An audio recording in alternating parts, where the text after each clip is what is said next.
wassalatu wassalamu asrafil mursalin wa ala alihi wa sahbihi ajma'in, amma ba'du. Pada kesempatan pagi dan subuh ini, alhamdulillah kita masih diberikan kesehatan dan kesempatan sehingga hadir di Masjid Al-Muhsinin ini dalam rangka melaksanakan salah satu kewajiban kita, yaitu melaksanakan salat subuh berjamaah. Insyaallah tadi sudah selesai kita laksanakan.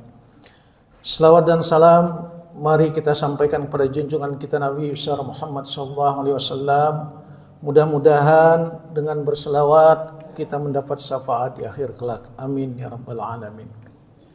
Hadirin Bapak Ibu sidang salat subuh yang berbahagia.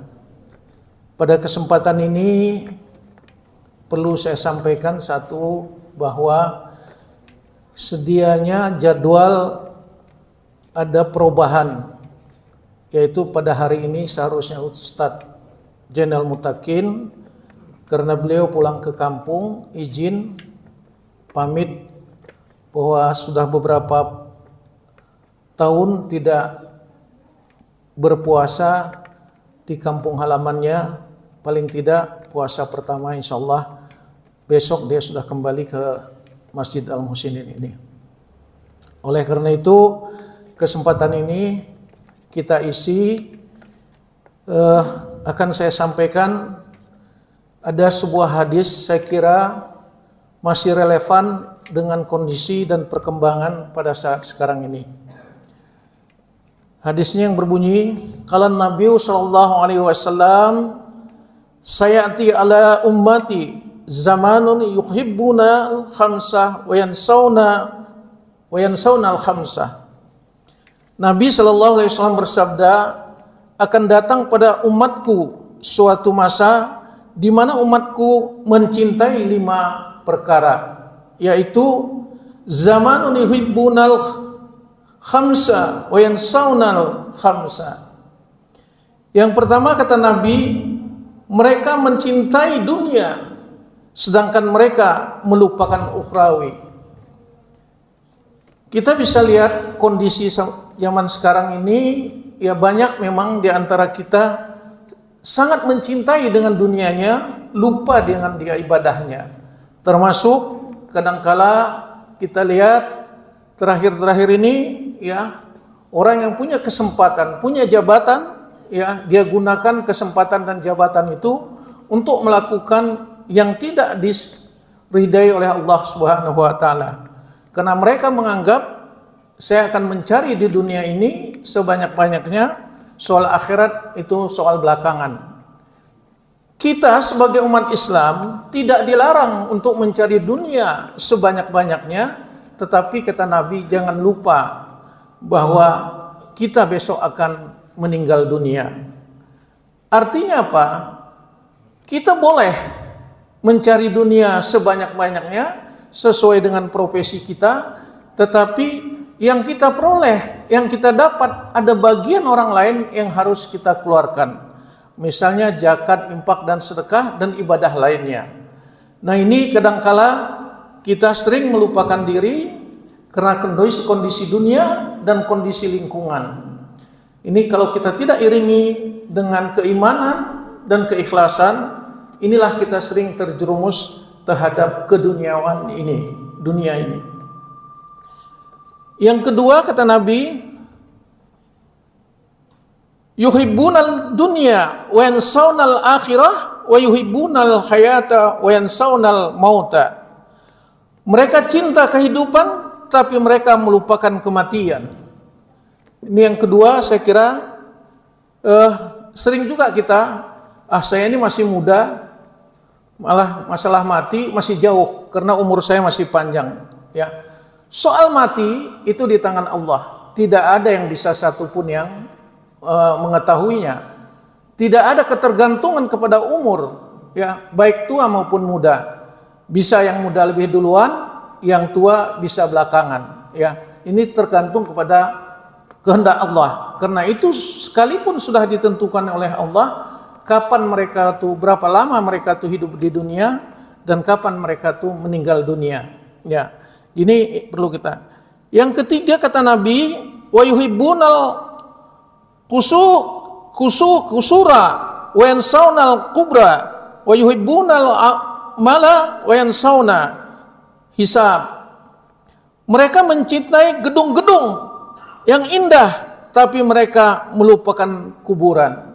Ya ini kita tidak usah jauh. Ini pun tidak dilarang kita punya rumah besar, punya rumah bagus. Di dalam Islam tidak ada melarang seperti itu setahu saya. Tapi yang penting kita jangan lupa terhadap kita pada akhirnya nanti itu semua kita tinggalkan, kemudian kita akan dikebumikan atau dikuburkan hanya dengan ukuran 2 meter kali berapa meter. Itulah rumah kita yang kekal. Ini yang sering kita melupakan sehingga kita kadangkala lupa kepada yang Khalik yang menciptakan kita. Yang keempat, wa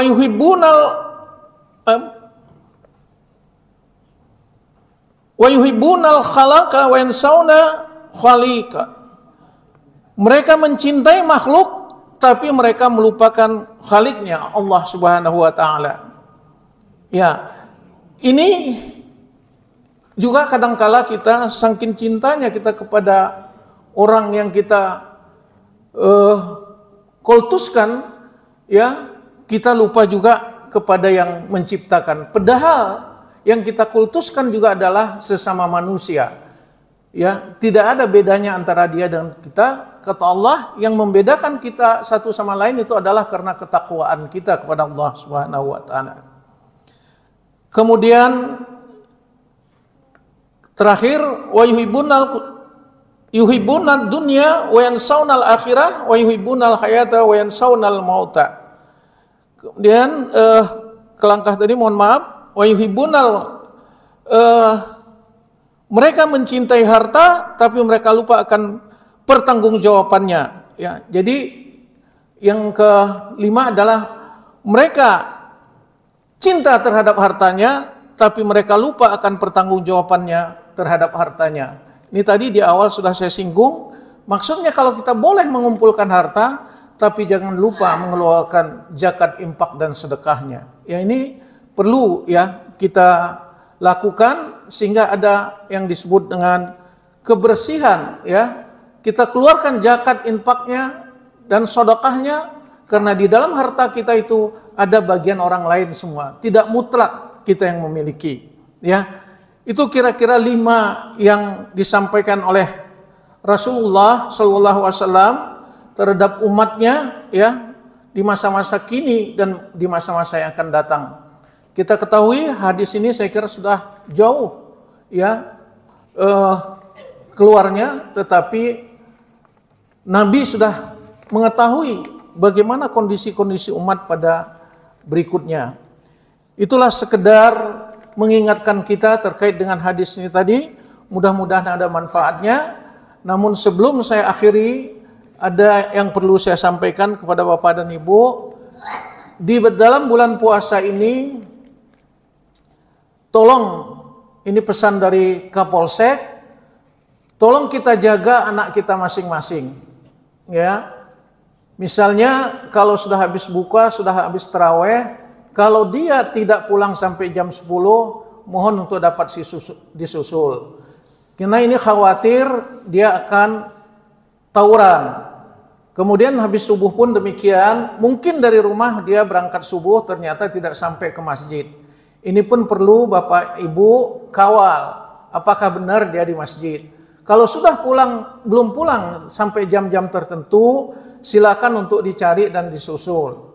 Kita khawatir mereka kalau tawuran, ada motonya dari kepolisian itu, ya, jangan lebaran di Kapolsek atau di penjara atau di rumah sakit. Nah itu yang harus kita renungkan kepada Bapak dan Ibu. Ya, mudah-mudahan ya, mari kita menjaga semua keluarga kita, anak kita. Kalau memang dalam waktunya sudah nggak pulang, mari coba kita susul dan jangan dilepas. Yang kedua yang perlu saya sampaikan, di sekitar kita nih, Geria Kencana ini, karena komplek kita ini komplek yang terbuka, tolong kita perhatikan kalau orang yang tidak biasa lewat di tempat kita dan dia mungkin berdiri lama di samping rumah kita atau di depan rumah kita, ini perlu dicurigai. Karena beberapa minggu dan beberapa peristiwa ada dia buat tempat kita ini sebagai basis transaksi barang terlarang. Beberapa sudah kita temukan, kita intip, ternyata itu ada yang tembakau gurila, kemudian ada juga kemarin itu minggu yang lalu kita dapat di depan juga, ya, itu semacam dibungkus di morfin, ya, kita foto dan kita laporkan juga kepada polisi. Nah, ternyata menurut informasi dari polisi, kalau perbuatan seperti ini, kalau tidak tertangkap basah, dia pegang bendanya, sulit untuk memprosesnya. Itu informasi, ya, harus ketangkap basah. Oleh karena itu, kalau Bapak dan Ibu ada melihat orang yang dicurigai, dia macam-macam. Kita kemarin itu dia pernah pakai baju pramuka, seolah anak sekolah. Terus pakai pakaian ojek, seolah dia menunggu tamu. Tempatnya di mana dia taruh? Tempatnya di pot-pot, di tempat-tempat bunga, ya, yang ada tanda-tanda khusus, ya. Tidak jauh kemudian setelah dia taruh, ya, datang yang penjemput, pembeli. Nah, ini tolong kita waspadai, rajin-rajinlah kita melihat pot kita itu, ya, di depan rumah kita atau di samping. Kalau ada hal-hal yang perubahan, nah ini perlu kita perhatikan secara bersama-sama. Tidak mungkin keamanan kita setiap saat juga untuk keliling terus, karena orang maling itu lebih pintar daripada yang jaga. Saya kira ini kita tahu sama semua. Oleh karena itu sekali lagi kami mohon kerjasamanya untuk kenyamanan, keamanan kita semua. Dan kita maklumi komplek kita ini berbeda dengan komplek lain. Kalau komplek lain pintu keluar masuknya itu bisa satu arah. Kalau di kita ini pintunya banyak terbuka. Karena di sebelah kita memang ada pasar dan kita tidak bisa melakukan menutup total, ya. Kita sudah mencoba waktu itu menutup, tapi beberapa warga di sekitar kita dia komplain, ya. Nah, sekarang pun masih ada prosesnya yang ditutup, nggak dibuka. Itu sudah sampai kemarin sampai ke tingkat kelurahan, sampai ke tingkat kecamatan, tapi ada juga warga kita ini tidak mau untuk memberikan akses itu karena kaitannya dengan keamanan itu tadi. Itulah yang perlu saya sampaikan, ya, sebagai tambahan dari tausiah kita pada pagi hari ini. Mudah-mudahan ada manfaatnya terutama bagi saya dan bagi kita semua dalam rangka kita meningkatkan keimanan, ketakwaan kita sesuai dengan pesan daripada puasa ini, ya, kita pada akhirnya adalah bisa takwa secara utuh, kafah gitu, mudah-mudahan, dan kita bisa melaksanakan puasa sehat walafiat sampai akhir kita nanti di akhir bulan Ramadan, dan kita bisa ikut melaksanakan sholat Idul Fitri yang akan kita laksanakan di masjid kita ini juga. Lebih dan kurang mohon maaf. Wabillahi taufiq wal hidayah. Wassalamualaikum warahmatullahi wabarakatuh.